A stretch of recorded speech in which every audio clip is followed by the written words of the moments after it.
This is the place which traditionally was suddenly played much faster. I used to play as well, but I don't think it's really necessary. He didn't write anything to change tempo dramatically.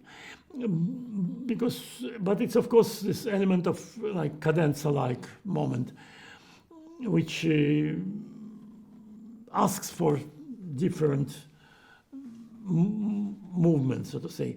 And again, I'm exaggerating, which I always do, and certain things.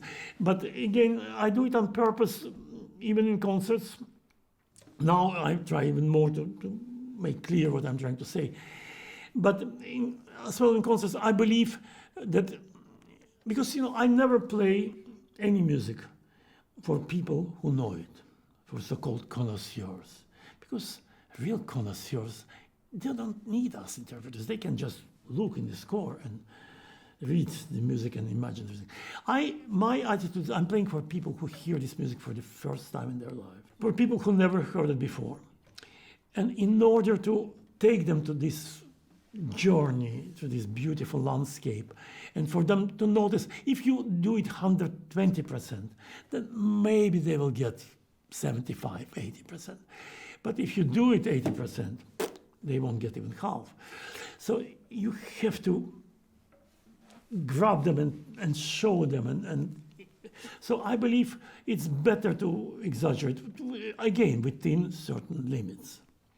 There is a very simple and silly joke, which I always used when I attempted to give masterclass. It's about, in Jewish school, teacher asked little boy, how much is 2 times 2? Boy has no idea, he tries to guess. He says, 7? He says, how many times I have to tell you? 2 times 2 is 4. Okay, 5, but not 7. It's a silly joke. But in music, it's, because in mathematics, 2 times 2 is 4. That's it. In music, it's 4, sometimes 4.5, maybe 5, but not 7. It's very important, becomes very important joke, because we are allowed certain flexibility and freedom, but within very clear and strict limits.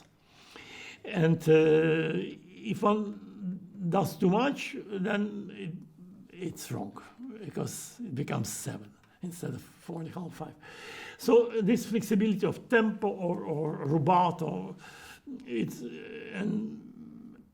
and many other ways of expression, it's have to be within certain way, because there is a major difference between freedom and anarchy.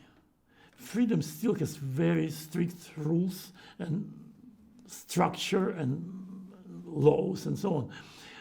Otherwise, it becomes just anarchy. So even though I do exaggerate, I try to keep it within limits, and sometimes I go overboard and criticize for this. But then again, altogether, I never try to please everybody.